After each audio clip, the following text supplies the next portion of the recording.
All right. Okay, welcome back, everybody. I hope you had a good reading week. I sure did. I took a week-long vacation. It was great, but if I'm a little rusty, forgive me. So thinking back to 2 weeks ago, we covered how to combine data frames, how to take multiple data frames, merge them together in a variety of different ways.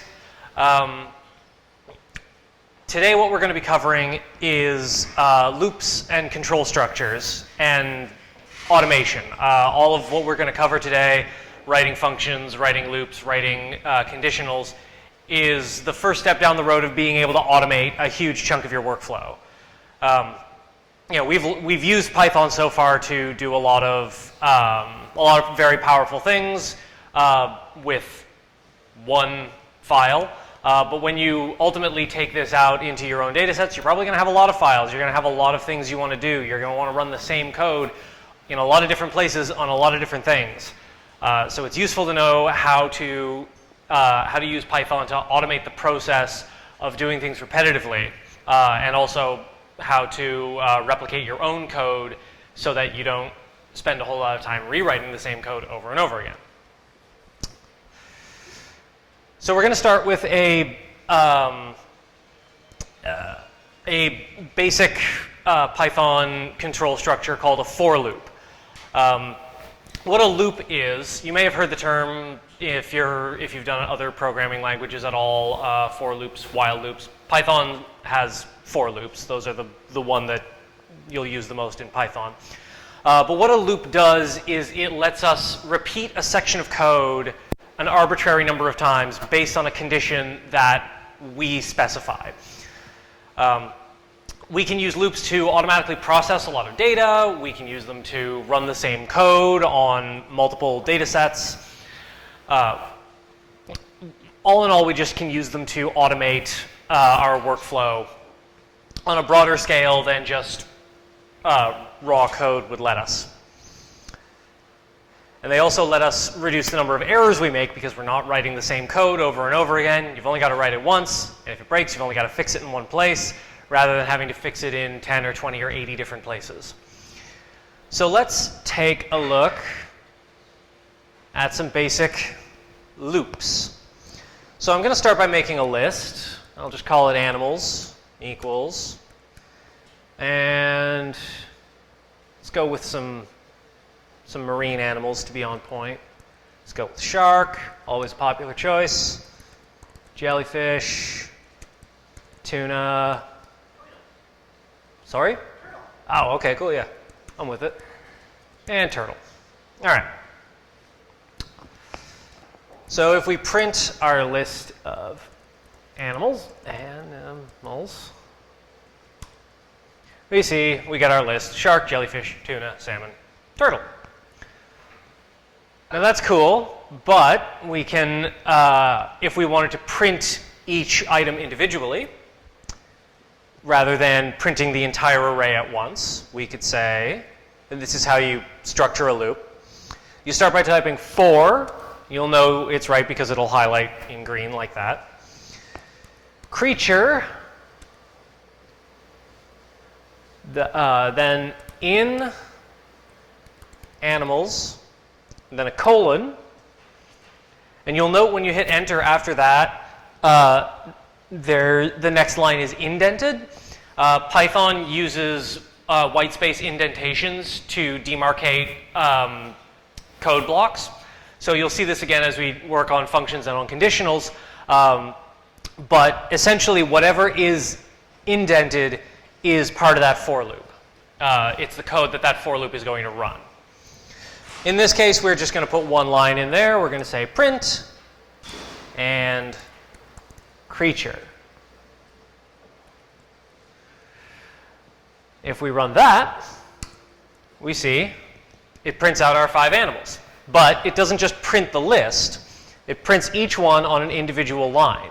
That's because what the for loop is doing is it's going through the animals list, and for each creature in animals, it's printing it out. So it's going through the list, it's taking each element in the list, and it's printing it out. Incidentally, this creature right here this could be anything. This is just a variable that we are going to use to refer to the variable that we're pulling out of animals. We could call it animal and call this animal, and it would have the same effect. So it doesn't actually matter what you call this, it's just what you're going to use within the loop itself. But you would run into a problem if you tried to do, for example, for creature in animals, tried to print animal. This is actually a good illustration of something that I'm going to get into next.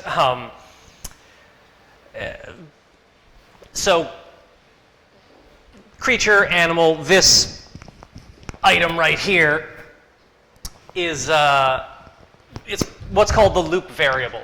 It takes each entry out of animals every time the loop goes around. We can call it anything we like, but, and this is why this happened, after the loop is finished executing, the variable still exists, and it'll be whatever it was when the loop finished executing. So in this case, when we iterated through using animal, the variable would have first been animal would have equaled shark, then jellyfish, then tuna, then salmon, then turtle. When the loop finished, animal still equaled turtle. So when we run this, we are getting turtle 5 times because there are 5 elements in the list. So we have 5 iterations through the loop, but because we're referring to the last variable name that we used, the only thing we're getting is the last element in the list. That was a little confusing, maybe. So before I go on, what questions do you have? Is there anything that maybe you'd like better elaborated on? Anything you'd like more information? Yeah. The animals and animal parts is quite confusing. Yeah.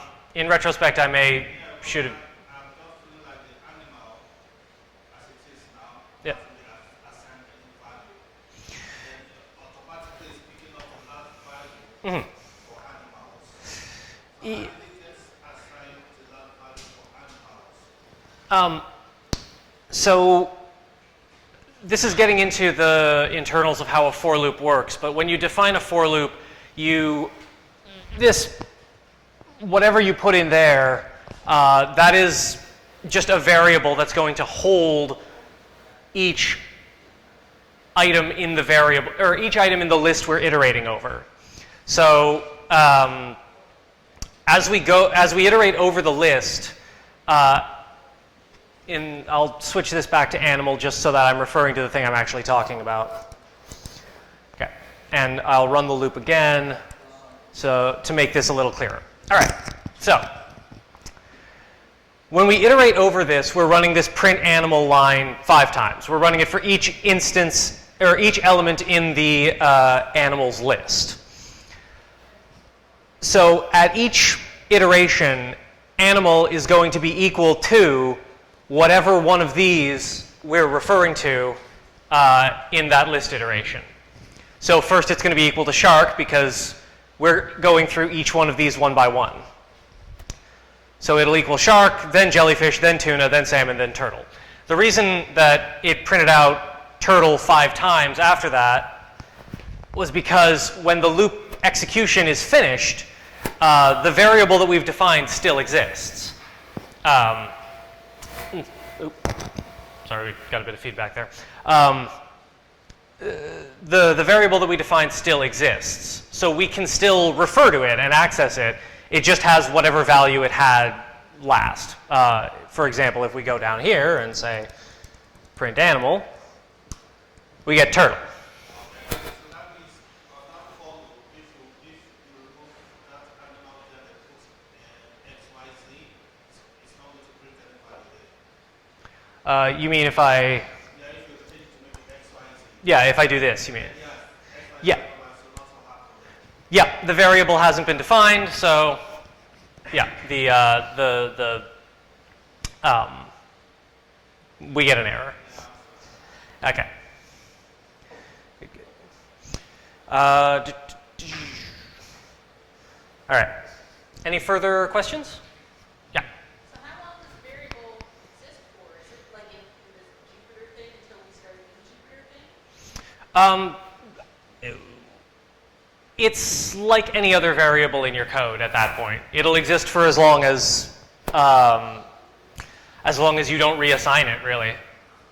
So the only way, if I start a brand new Jupyter thing, obviously there'd be no animal in it. So if I say print animal, it's just Yeah, variables aren't preserved across Jupyter notebooks. okay, it's only for that notebook that's preserved. Sure. Also, if you went and interrupted or restarted the notebook, it wouldn't be assigned anymore. Oh yeah, that's true. For example, animal was the first thing you did tomorrow after shutting everything down, then it won't be returned all at the same Yeah. time. We can actually show that if we restart our notebook, if we restart the kernel, clear all our output, and try to do this, we get an error saying it's not defined. So is there a way to check what is out there on variables right now? Well, I mean, obviously there's nothing to start with, but is there a tool saying variables are out there? There is a Jupyter Notebooks function that lets you print out the variables and their types, and I think even what's contained in them. I don't know if it's DIR. I'm not sure off the top of my head what it is, but we can. Yeah. Okay. One sec. Give me a moment here. Let me first actually define some code. There we go. So what are you saying? DIR? Oh, whoops. But also a Jupyter Notebook has a magic function that's the percent sign who, HW. Okay, that's just our two variables, but it does. They're definitely. I'm sure there's one that prints out like a table of all the variables. I don't know what it is off the top of my head. I rarely use it, but I think that's something that can be done. Now, one other useful thing to note. I'll just write this in here. If we say for animal in animals, and we don't do anything in the loop, we can just type pass, which is just a keyword to tell Python not to do anything. We run that. We get no output.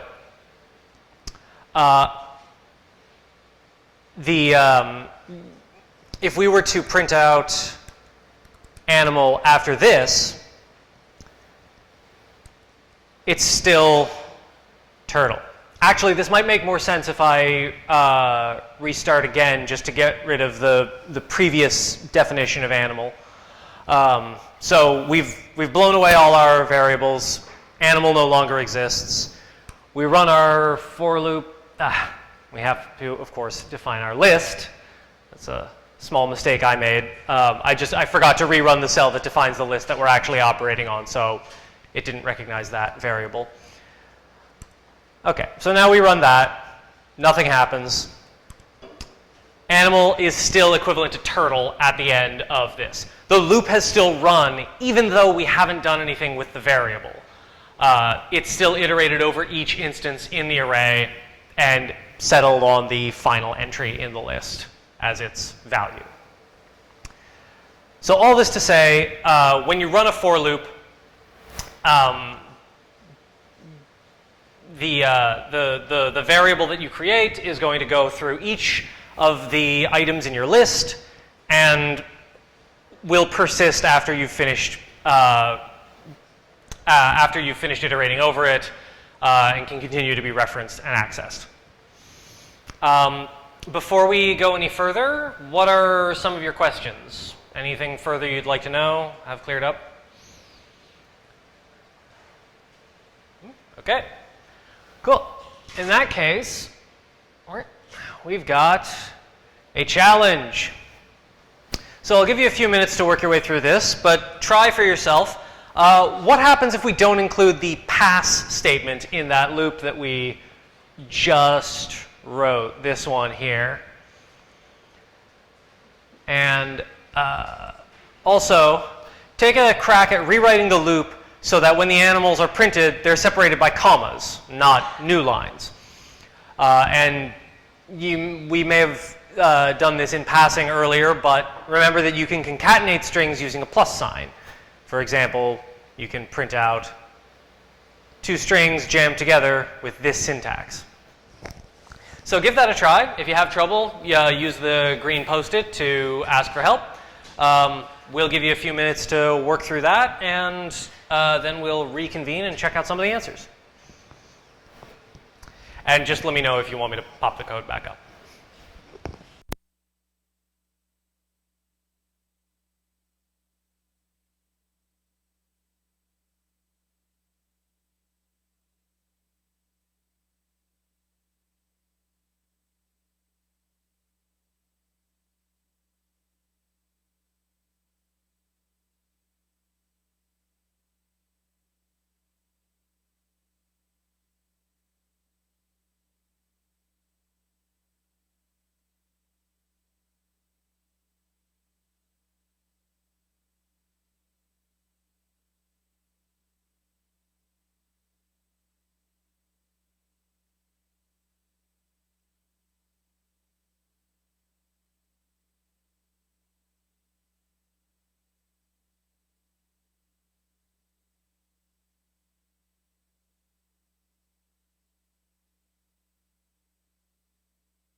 Alrighty.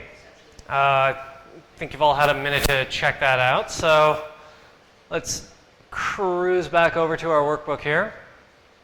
And let's go ahead and tackle that first question. What happens if we don't include the pass statement? Anybody give that a try? I want to take a stab at an answer. An error? Yep. I believe that is correct. If we just go ahead and knock out our pass statement there. Unexpected, EOF is short for end of file, which is not super helpful in this context, but unexpected EOF while parsing. What this means is Python was expecting there to be something here, and there wasn't. There's a comment here. That's equivalent to there not being anything. Comments are ignored by code. So what this is telling you is if you're going to define a loop, the loop has to have a body. The body is anything inside the loop, anything that's indented like this.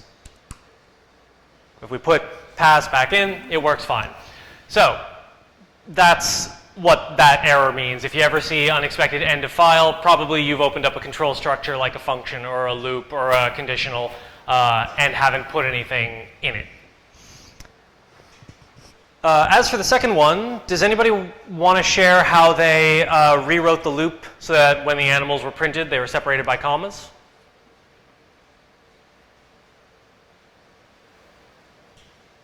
Anyway? I'll show you one solution. Oh. One solution can be before the for loop, assign an empty string. Yep. Then before loop to update it, that's by concatenating the string. Okay. Yep. After that, when the for loop is done, then print that particular string that has been added values together with the comma. Yep. Yeah, that's, if I heard you right, then I think that's absolutely correct. Yeah. Sorry? Yeah, I'm going to, as I code. Yeah, so, again, if I heard you correctly, what we do is we start by defining a string at the start, which we'll call animal string, and we're just going to make that blank. Within the for loop, for animal in animals, we are going to say animal string equals animal string plus animal plus a comma. And after the loop, outside, so to get outside of the loop, we just, if you hit backspace, it'll get rid of the tab. And once it's outside of the loop, it won't be indented anymore. But once we're outside of the loop, we will print animal string. And if we do that, there we go. Shark, jellyfish, tuna, salmon, turtle. That was what you said? Okay, perfect. Good stuff. All right, so that's a brief introduction to how loops work. Let's get down to business and actually do some data processing with them. So far we've been using the surveys.csv file. We've done a lot with it. We've manipulated it. We've chopped it up and glued it back together. That file contains 25 years worth of data, so it's pretty big. For ease of use, we might like to separate the data in that survey file by year and put each year in a separate file. Fortunately, we can do exactly that with a loop. So the first thing we should do is make a special folder to hold all of that, all of those yearly files. I'm going to start by importing a library called OS.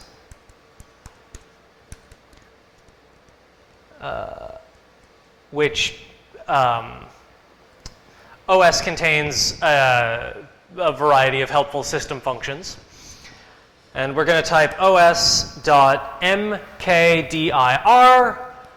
If you've used the terminal before, this will probably be familiar to you. If not, mkdir is short for make directory.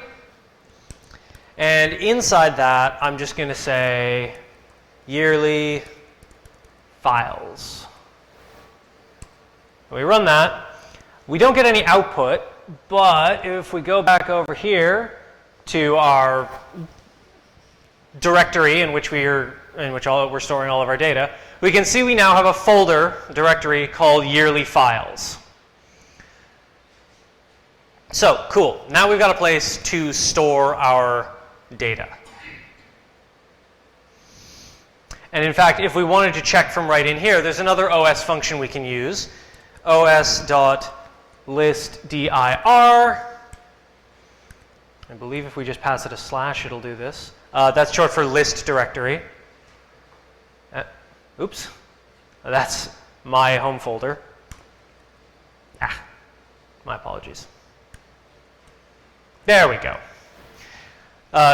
Dot, again, if you're familiar with the terminal, dot and dot dot are abbreviations for folder names. A single dot refers to the current folder, while two dots refers to the folder one above where you are. But we can see if we print out our current directory, where's our yearly? There's our directory, yearly files. We've just created it. So you can use os.listdir to print out the contents of your file and check that your folder has been created as you wanted it to be.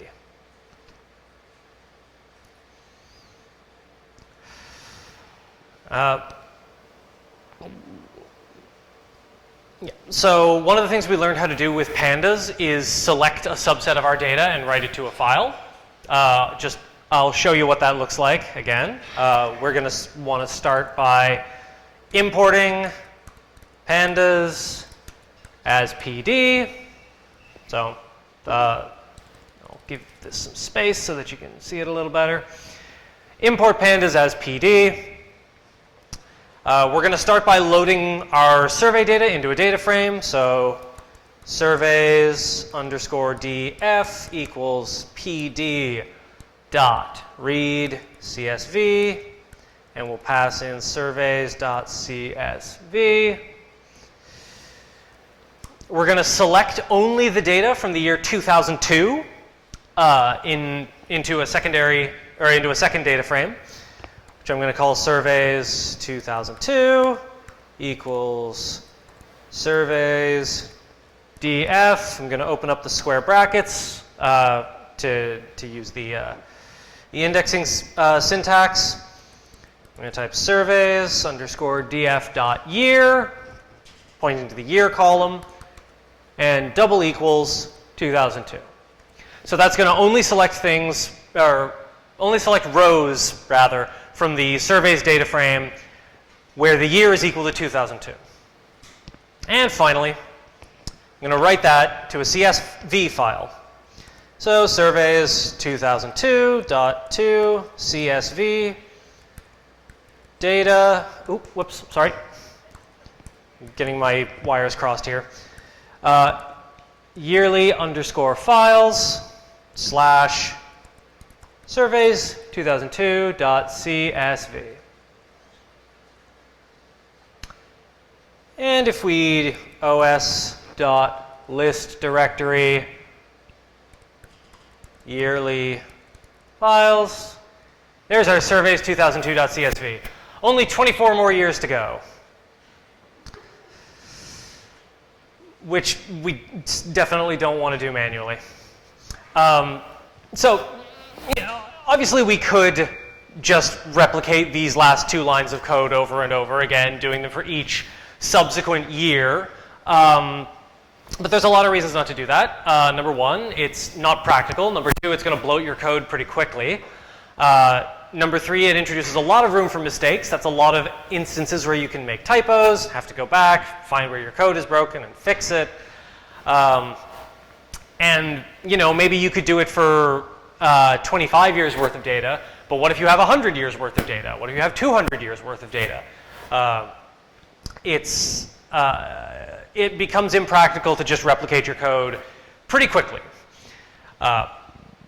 So let's instead take this code and turn it into a loop that'll iterate over our data set. So our data set covers the years 1977 through 2002. We're going to want to create a separate file for each of those years. So the first thing we are going to need to do is we're going to need to generate a list of years to iterate over. As we saw, we need to give our for loop a list to work with. Fortunately, we can do this by grabbing the year column from surveys data frame. We're going to type surveys data frame, open our square brackets, put in year to get the year column, and great. That's all of our years from 1977 to 2002. You'll notice a problem with this pretty quickly. It contains 3,549 rows, which is not the number of years that we have. We've only got 25. So to condense this and make it usable, we can use the .unique function that we covered a little while ago. .unique. And that gives us a nice, tidy list, 1977 all the way to 2002. Great. So we can iterate over this now. We can take this, we can pass it to a for loop, and we can work with it. So if we were to say for year in surveys underscore data frame year dot unique, put a colon there to open up our loop. And before I get into actually processing the data, I'm just going to print out my projected file names so that I know we're writing our data properly, or that we're going to write our data properly. File name equals yearly underscore files slash surveys. I'm going to use that plus to concatenate the strings together. Also, I'll give you this a little more room so that you can see. And I'm going to cast year to a string. Remember, the year column is all integer data. If we just try to append year to the end of a string, it might give us an error. So we're going to be extra safe and cast year to a string before we try to concatenate it. And we are going to add our .csv file name. And we'll go ahead and print the file name. While I'll give you a second to enter that in, and while I do, what are some of your questions? Is there anything anybody would like to know? Something not making sense as we're going through? Okay, cool. Well, if we take this code and run it, we can see the file names we're generating are surveys 1977, 78, 79, 80, 81, blah, blah, et cetera, all the way to 2002. So cool. We can iterate over our list of years, and we can create a file name for each one of those years. And, as we'll see shortly, we can store some data in there. So I'm going to scroll back up to this code, and I'm going to edit this for loop so that we can actually save the data that we want to save in the way that we want to save it. And just before we go, I'll make sure that, there we go. Surveys data frame equals pd.read csv surveys.csv. This is as much for my own peace of mind, but it just means that going into our for loop, we have the data set as it is. So the first thing we're going to want to do is select our data for that year.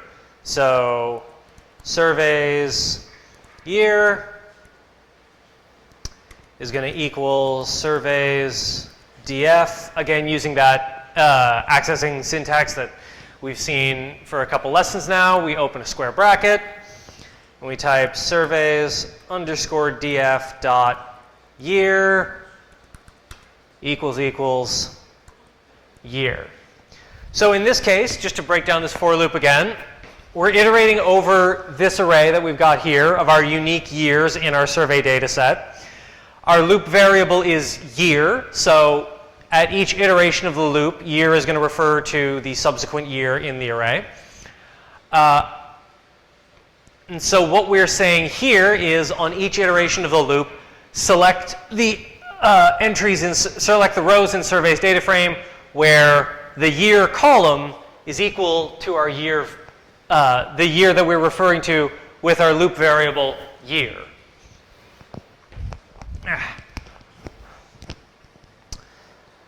And we can continue to use the file name as we've already written it, but rather than printing it, comment that out.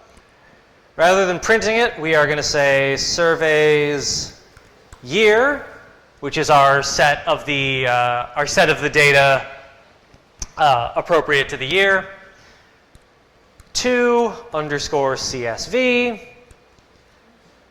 and we are going to pass in file name. So we get the data appropriate to the year, we create an appropriate file name, we write that data to that file name. And if we do that, our cell runs, we don't get any output, but that's okay, because if we go and type os.listdir, dir, yearly files, we can see we have created a CSV file for each of the 25 years in our surveys data set.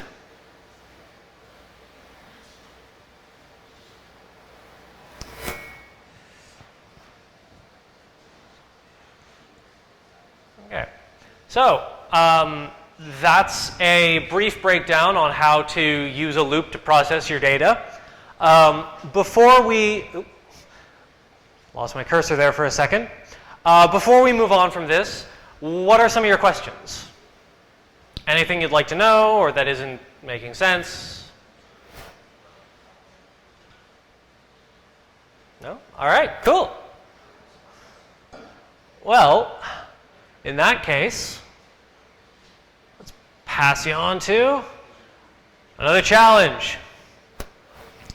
So I'll give you a little while to work on this. We'll run this down. For the first question, some of the surveys you've saved are missing data. They have null values that show up as NaN, not a number. You'll recall that from a few lessons ago. Modify the for loop so that the entries with null values are not included in the yearly files. Number 2, suppose you only want to look at data from a given multiple of years. How would you modify your loop in order to generate a data file for only every 5th year starting from 1977? And finally, for number 3, instead of splitting out the data by years, suppose somebody in your lab wants to analyze each species separately. How would you write a unique CSV file for each species rather than each year? So I'll give you a little while to try that on for size. If you run into any problems, use the green Post-it note to let us know. Otherwise, I'll just give you a few minutes to work on this, and we'll check out some answers after the fact.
Alrighty.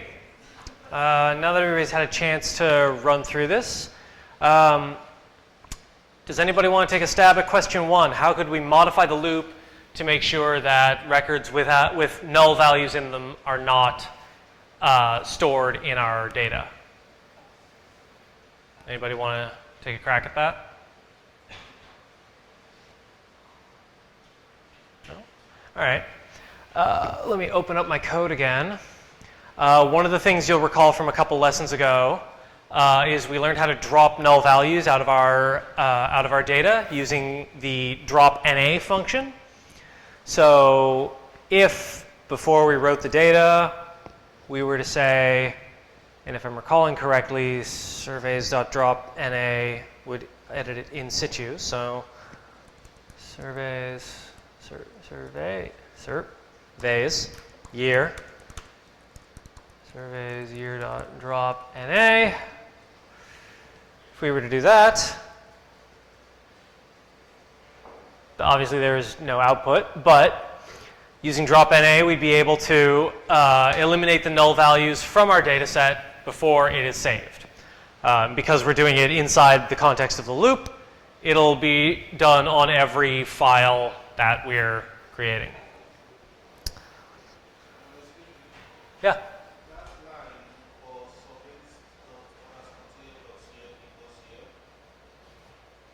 I'm sorry, I'm going to need to get a little closer.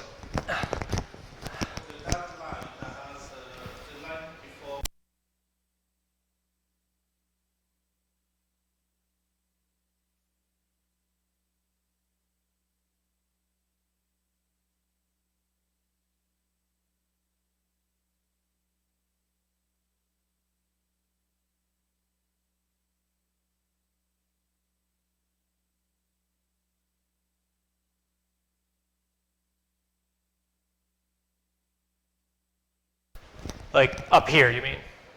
Yes, after a year, like, Yep.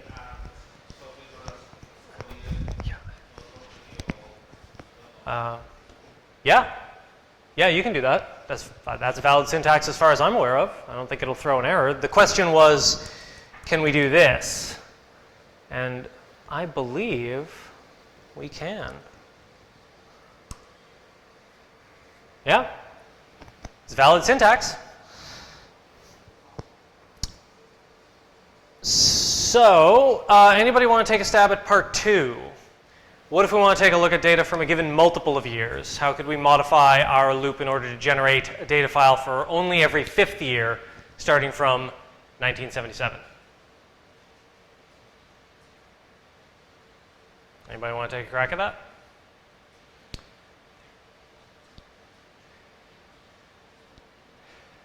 This one is actually jumping ahead a bit because the easiest way to do this is with conditionals, which we are going to cover in a bit. So I think if you wanted to leapfrog a little bit and check out if blocks, that would have been a good place to do it. As for question 3, splitting out the data by species rather than CSV. Theorizing on how we might do that.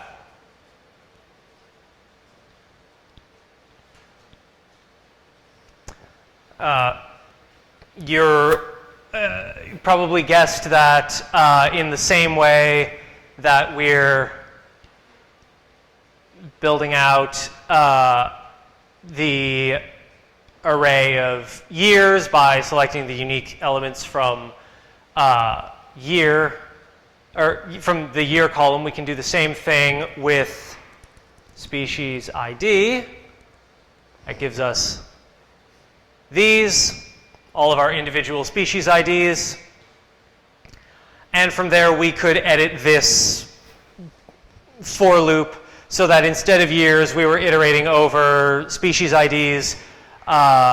In fact, we should do that. Let's go. For species in species ID. So we make that species in surveys df species ID dot unique. surveys species, surveys df dot species ID equals species. We'll get rid of this just to preserve clarity a little bit. Don't want to go run over onto multiple lines. And we can do the same thing here with species. I'll write it into yearly files. Well, actually, I'll just print the file name rather than writing it and cluttering up our directory. I believe this will work. Yeah, so there we can see that doing that, the format is the same, the structure of the code is the same, but we can do it on a completely different data set just by changing which variable we're referring to and break up our data completely differently. It still works.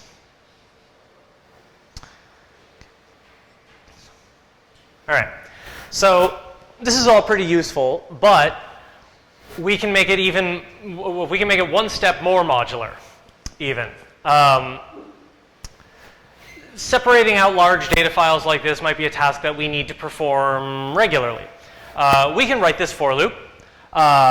We can write it once for every file that we need to iterate over and break up.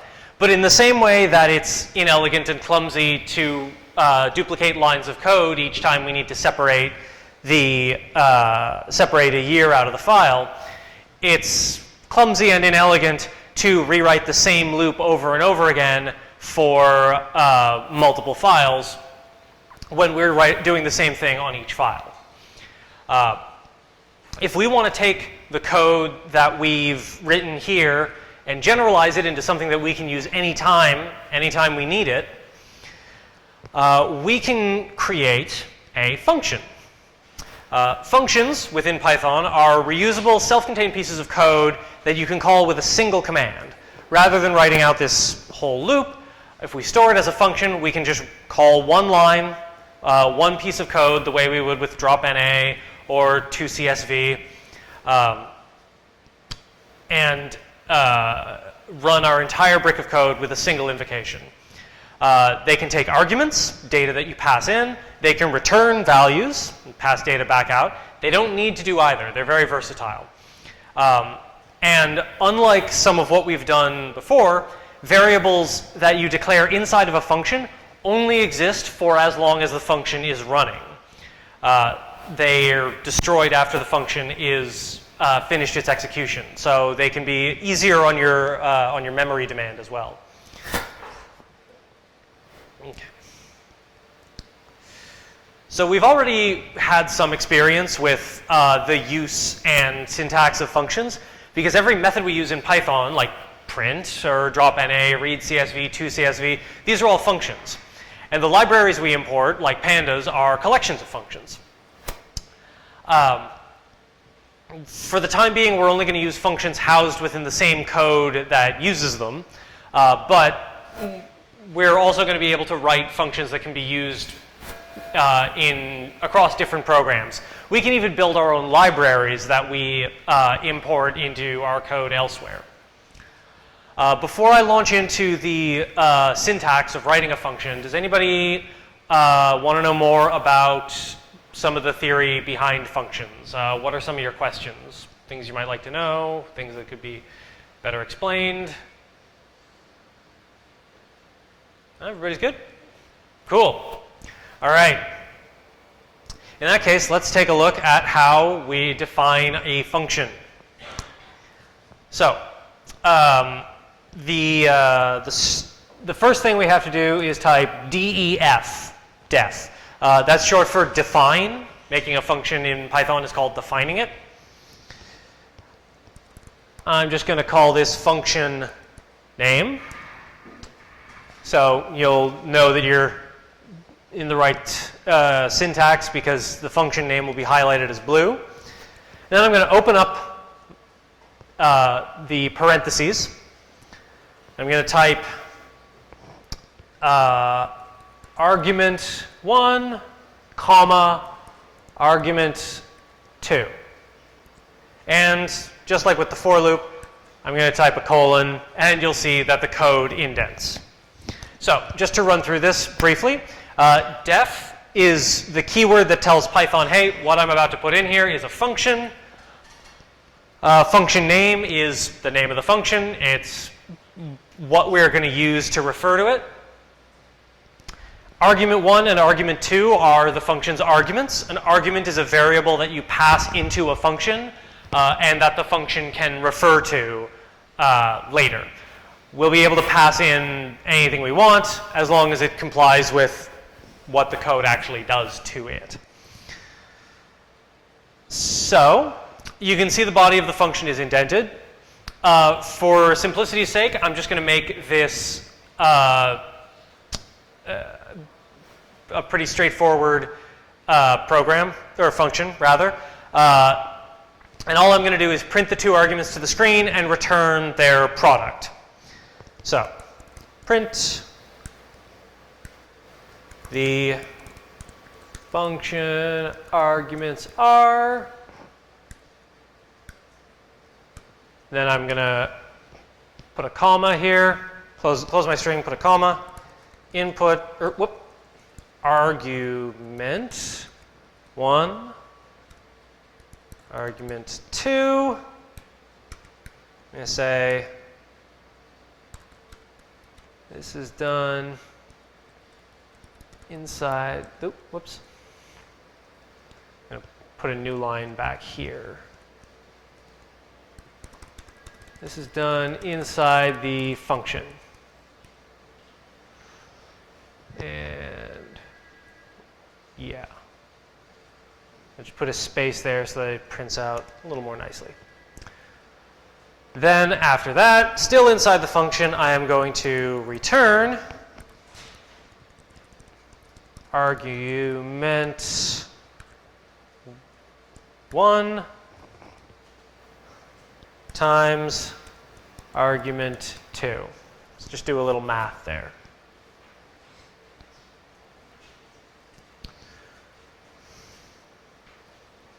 So, I'll scroll that up so that you can see. There's our syntax, def function name, argument 1, argument 2. We can refer to argument 1 and argument 2 in the code for whatever we need to do with them. And return down here means that when we run the function, whatever we tell it to return will be returned to us. So here is how we are going to call that function. First things first, I'm going to hit Shift-Enter and run this cell, so now the function is defined. And I am going to say product of inputs is going to equal function name, open parentheses, and I'm going to pass in 2 and 5. So this is how we call our function, the same as we've been calling functions before. We type out the function name, we open up the parentheses, and we pass in any arguments that we are going to pass in. And if we run this, if we've done everything correctly, we have a problem. But fortunately it's easily remedied. You can see here I've accidentally typed argument _1 instead of just argument 1. This variable doesn't exist, so I need to just fix that typo, redefine the function,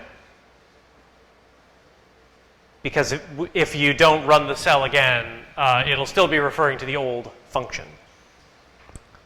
But now if we do that, we can see our code is printing out the arguments just like we told it to. The function arguments are 2 and 5. And even though we are now outside the function, if we type product of inputs, if we do that, we can see product of inputs is 10, because the value returned by our function's execution is put inside the product of inputs variable. when you assign a function to a variable the way we've done here, whatever value the function returns will be assigned to that variable.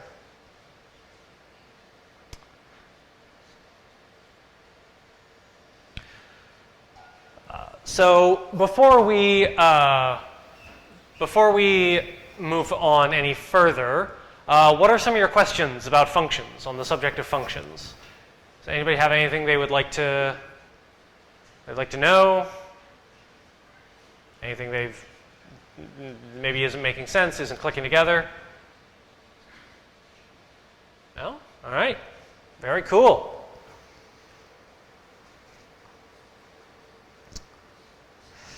All right.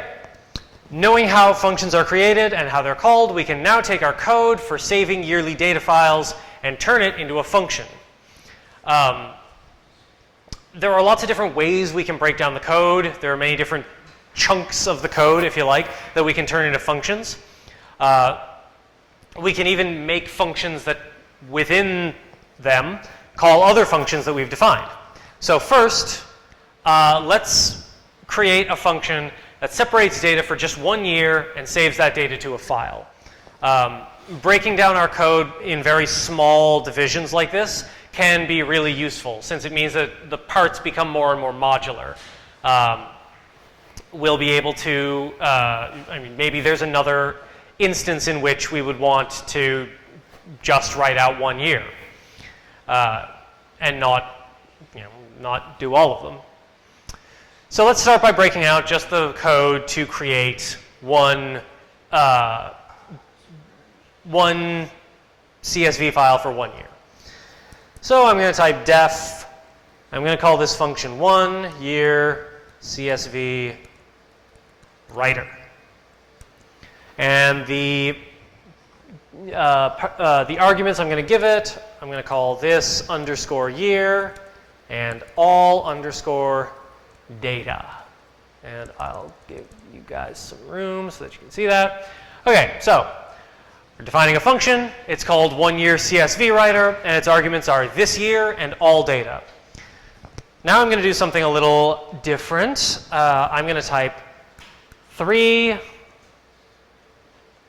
opening double quotes, and inside that I'm going to write a little information about our function. So I'm going to say that this writes a CSV file for data from a given year. And I'm going to say this year is the year for which data is extracted, and all data is the data frame with multi-year data. So this text inside these these triple double quotes, this text is called a doc string. It's just a brief description of what the function does and what its parameters are. It doesn't do anything when the function's running. It's not strictly speaking necessary, but it is good to have. Documentation of your code is great. It means people are going to be able to use it in the future. Really, documenting your code concisely and cleanly is a great way to make a lot of friends in the scientific and programming community. But all right, the code that we're going to put in this function is surveys year. It's going to equal all data, which is the name of our data frame argument that we're passing in. And similar to what we did before, we are going to say all underscore data dot year equals this year. So you can see the syntax is similar to what we were doing earlier up above when we were selecting out the year from surveys data frame. But we are using the arguments that are being passed into the function rather than the variables outside in what's called the global scope. And next we'll write some code to write our data frame to a CSV file. So we'll say file name equals yearly files function surveys, just to differentiate it from our other code, or our other files, plus str this year plus .csv. There we go. And underneath that, I'm going to say surveys underscore year dot to CSV file name. Again, similar to what we were doing back in the global scope, but using the variables that are being passed into our function, using our arguments rather than the variables from our global scope. If we run that, no errors. This is also a useful opportunity to point out one of the ways in which the doc string is super useful. If we type 1 year CSV writer, the name of our function, and then a question mark, it actually prints out our doc string. It tells us, it gives us our function signature, which is the name of the function, plus its arguments, and it gives us our doc string, which is what we wrote in there. Writes a CSV file for data from a given year, tells us what our parameters are. It even tells us the file that the function is defined in, although admittedly that's kind of an ugly name because it's an IPython notebook. If you're using files, actual files, it'll be a little cleaner. And it'll tell you that it's a function. So just a useful demonstration of why doc strings are important and how you can use them to get information about functions that might not seem familiar. But if we go ahead and invoke our function, 1 year CSV writer 2002, we pass in surveys data frame. There's no output, but if we look in os.list directory, yearly files, then in here we should have, there we go, function surveys 2002.csv. So our function has written out our CSV the same as our brick of code has done, but it's done it with a single line of code. So once we've done the upfront work of writing the function, invoking it from there is very, very easy. We're coming up on time, so just before I let you go, what are some of your questions? Is there anything else you'd like to know before we break? Next time we'll get more into some of the other things we can do with functions, but yeah, for the time being, anything you'd like answered? No? Okay, cool. In that case, yeah, we're just about at time, so I'll let you go. Next time we'll cover additional function syntax, default arguments, which are very powerful, building out our functions more and more, and we'll get into some of the powerful things you can do with functions to finish automating your data flow. Two quick things before I wrap up. Number one, before you go, we would super appreciate it if you could leave some feedback. If on your post-it notes you could write one thing that really worked for you, something that was really good, something you really liked, and on another one of the post-it notes you write something that you didn't like, something that wasn't so good, something that didn't work so well, some constructive criticism. So one good thing, one bad thing. And just on your way out, stick them to the door. We'll collect them, record them, and use them to make the workshops in the future better. And finally, if you didn't get the sign-up sheet on your way in, sign it now on your way out. Yeah, it's at the back. We super love to know how many people have been coming, and it helps us with all kinds of metrics for making sure these workshops are good and useful and helpful for everybody involved. So yeah, give us some feedback, fill out the sign-up sheet, and we'll see you all next week for more functions. And I'll just kind of jump in and tell you about a few events we have coming up. This weekend, we're doing our first weekend idea-thon. It's around ghost gear or lost and discarded fishing gear. So if that's something you're interested in or want to learn more about, it starts Friday at 5 in here and it runs all weekend. And then next Friday, we're continuing with our open science series and we're going to be looking at professional identity and author rights. That's 11:30 to 12:30 in this room next Friday. And check out our website for anything else. Thanks.